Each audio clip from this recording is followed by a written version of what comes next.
पूछा तेरा बाप क्या करता है? कहा मेरा बाप हजाम है, हजामत करता है। जलील कर दिया बाप को।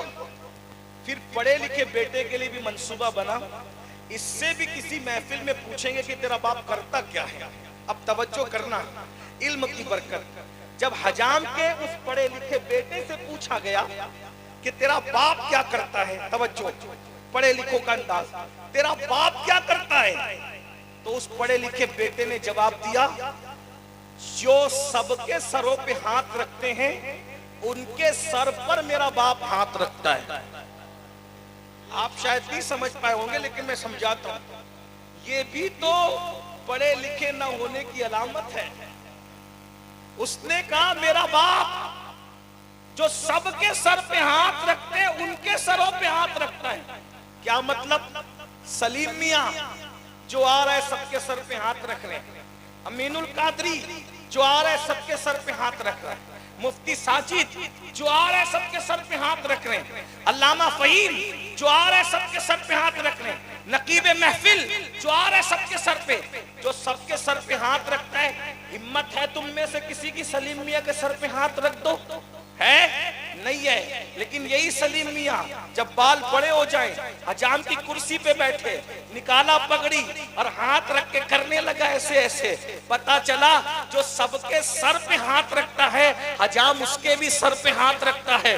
पढ़े लिखे बेटे ने कहा, ये नहीं कहा कि मेरा बाप हजाम है, बल्कि क्या कहा, जो सबके सर पे हाथ रखता है उसके सर पे अगर कोई हाथ रखता है तो वो कोई और नहीं है, तन्हा मेरा बाप है। अब बताओ मेरा बाप क्या करता है? पता चला पढ़े लिखों के बोलने के अंदाज में और अनपढ़ों के बोलने के अंदाज में फर्क है। पढ़े लिखों के खाने के अंदाज में, अनपढ़ों के खाने के अंदाज में फर्क है। पढ़े लिखे के चलने के अंदाज में, ये जो लड़के छोकरे हमारे सीना तान कर आधी आधी आस्तीन की बनियान पहनकर रोड पे चलते हैं, ये अनपढ़ और जिहालत की वजह से है। वरना जो पढ़ लिख लेता है, कुरान कहता है वला तमशी फिल अर्दी मरहा, जमीन पे अकड़ के मत चलो। पढ़े लिखे लोग जब जमीन पे चलते हैं तो गर्दन झुकाकर आजिज़ी के साथ चला करते हैं। उनके चलने का अंदाज भी अलग है। जब वो गुफ्तगू करते हैं, वइज़ा खातबहुमुल जाहिलून क़ालू सलामा, वो हर किसी के मुंह नहीं लगते, वो जाहिलों को देख के सलाम करके गुजर जाते हैं। बड़ी माजरत के साथ अगर आज मोहल्लों में झगड़ा हो रहा है अनपढ़पन की वजह से, जिहालत की वजह से, मियाँ बीवी में नहीं बन रही है जिहालत की वजह से। बताऊं आपको, जब तक बीवी भी पड़ी होती थी और मियाँ भी पड़ा होता था, तो जब तक बीवी जिंदा रहती थी उसकी जिंदगी में बुखारा और समरकंद जैसे शहर उसकी मोहब्बत में बनाए जाते थे, और पढ़ा लिखा शौहर बीवी के मरने के बाद उसकी मोहब्बत में ताजमहल जैसी इमारत बनाया करता था। जब से हमने पढ़ना लिखना छोड़ दिया, आप कहेंगे वो तो बादशाह था, मैंने कहा बादशाह था, ताजमहल बनाया, पढ़ा लिखा शौहर ताजमहल नहीं बना सकता। कम से कम कोई गजल तो जरूर नजर कर देता है, कोई कलाम तो जरूर नजर कर देता है, और नहीं कुछ करता तो कम से कम मोहब्बत के चमचल जुमले बोल देता है। आपको पता है पढ़े लिखे शौहरों ने बीवियों के साथ जिंदगी कैसे गुजारी है। हुन्ना लिबासुल लकुम व अंतुम लिबासुल लहुन्ना, बीवी शौहर का लिबास है, शौहर बीवी का लिबास है। अल्लाह अकबर, इस शान से गुजारा है। मेरे भाइयों, इसलिए जो कहते हो कि हम अपने बच्चों को क्यों पढ़ाएं, नौकरी नहीं मिलती, हम नौकरी के लिए नहीं पढ़ाते, हम बच्चों के शऊर, उनकी फिक्र और उनको इंसान बनाने के लिए पढ़ाते हैं। आजकल के कहता कहा जाता है मौलाना पढ़ाई बहुत महंगी हो गई है। मैंने कहा पढ़ाई सिर्फ महंगी हुई है, कपड़े महंगे नहीं हुए, जूते महंगे नहीं हुए, मोबाइल महंगा नहीं हुआ। कभी शोरूम से ये कह के पलटे कि जूते महंगे हो गए। आज से 50 साल पहले कभी सुना था 21,000 के जूते, 51,000 के जूते, 5 लाख के जूते कभी सुना था? 50 साल पहले इतने महंगे महंगे जूते मिल रहे हैं, 50 हजार के, 2 लाख के जूते। बोलो खरीद रहे कि नहीं खरीद रहे? कम से कम गरीब आदमी 5,000 वाला तो पहनता ही है भाई। तो आप शोरूम से ये कह के कभी नहीं लौटे कि जूते महंगे हो गए। आप टी शर्ट और जींस के शोरूम से ये कह के कभी नहीं लौटे कि जींस और टी शर्ट महंगी हो गई।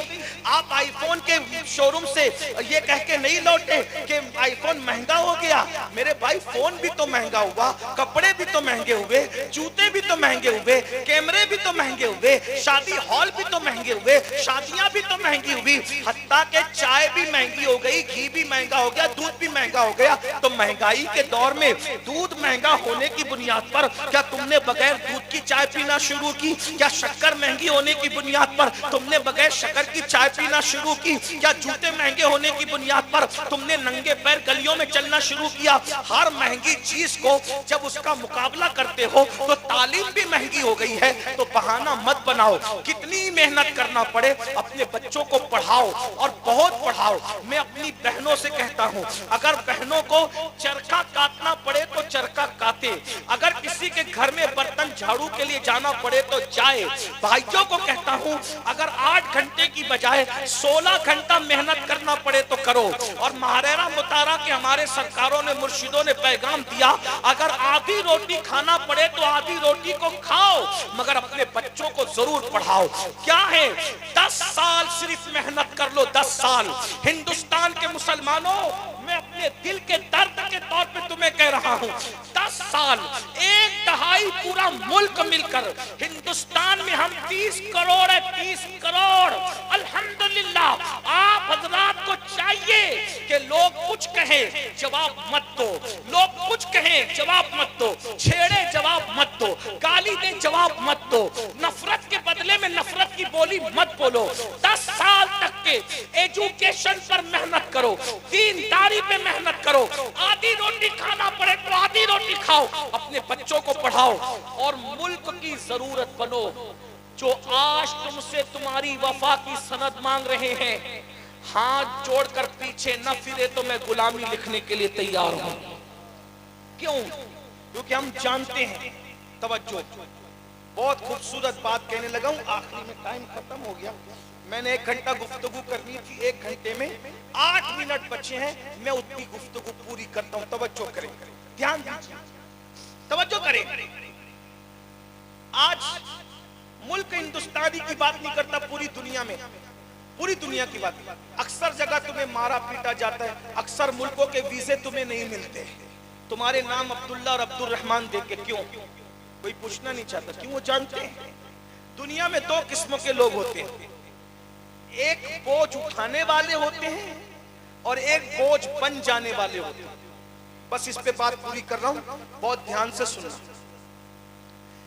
दुनिया में 2 किस्म के लोग हैं, एक बोझ उठाने वाले और एक बोझ बन जाने वाले। जो बोझ बनेगा वो उठा के फेंका जाएगा, जो बोझ बनेगा वो उठा के फेंका जाएगा।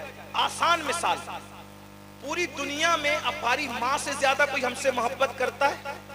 बोलो भाई, मिल के बोलो, करता हो तो बोलो, कोई मोहब्बत करता है? नहीं करता।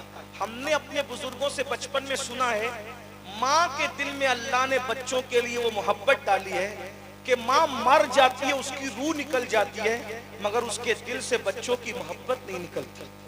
उस पर हमारे घरों में एक वाकया बयान किया जाता था, जो मैं अपने नौजवानों को बताऊं।